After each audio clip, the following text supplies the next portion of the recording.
Okay, a real quick recap of the powers of Congress.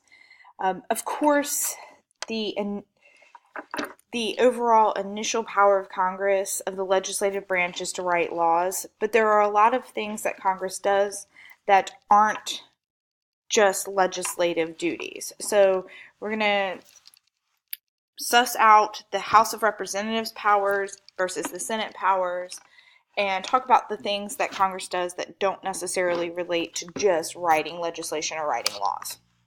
Okay, so the House of Representatives, um, all bills that deal with spending and taxing must begin in the House because they have power of the purse. Then those spending bills, those tax bills, and those budget bills will go on to the Senate, and of course the Senate can amend those and add stuff onto them, change them up a little bit, but they have to originate in the House, just as the tax reform plan that was just introduced and passed the House last week as of, we're talking about November 2017. It came out of the House of Representatives. Now it's sitting in the Senate and waiting for the Senate to work on it. Again, the initiation of impeachments, the charges that are brought against the president or a judge, a federal judge, starts in the House of Representatives. If you are impeached, you are not necessarily removed from office. You are just impeached, which means you've been charged, just like Bill Clinton and Andrew Johnson. Another non-legislative responsibility of the House of Representatives is to break ties in the Electoral College, where each state has a vote, and they negotiate over who they're going to vote for president if there is a tie in Electoral College. The Senate being the more experienced lawmakers and elder statesmen, they are going to work on stuff that has more long-term implications. So with the advice and consent of the Senate, the president negotiates treaties, and then because the Senate has given their consent and their advice, they will be the ones that ratify them. The approval of presidential appointments, that's everything from federal judgeships to ambassadors, those people who represent the United States abroad, and senior government officials that serve in the cabinet. If the House initiates an impeachment, it goes to the Senate for a trial.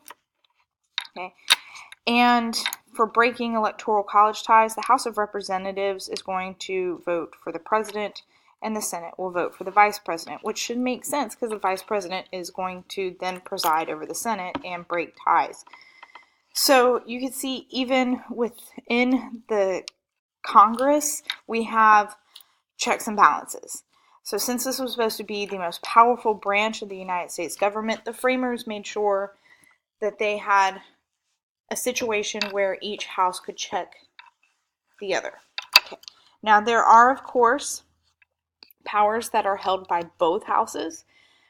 Both houses can initiate bills that deal with commerce or regulation of businesses and trade, as long as it's not a trade agreement or a treaty like NAFTA. Then that would have to go into the Senate first.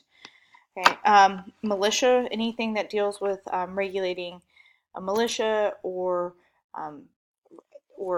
regulating our military or funding, not funding, but anything that's dealing with military laws, that could be done by both. Naturalization, so DACA, if you're talking about the Deferred Action for Childhood Arrivals, that could be worked on by both houses, or the bill can be introduced into either house. Stuff dealing with post offices, creating federal courts, coining money. So that would be like how Harriet Tubman was voted to be, or it had passed that Harriet Tubman would be on the $20 bill, but it hasn't happened yet. Borrowing money, so that could be in the form of selling bonds to the United States people or borrowing money from foreign entities.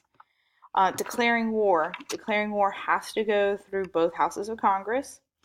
And remember, both houses can marry up any of their expressed powers to the necessary and proper clause, or the elastic clause, so they are able to expand upon what the Constitution had given them as what they are allowed to do. So you see a lot of times necessary and proper is married up with Commerce Clause, giving Congress the power to regulate a lot of business activity or do things like pass the civil rights legislation, or create the interstate system.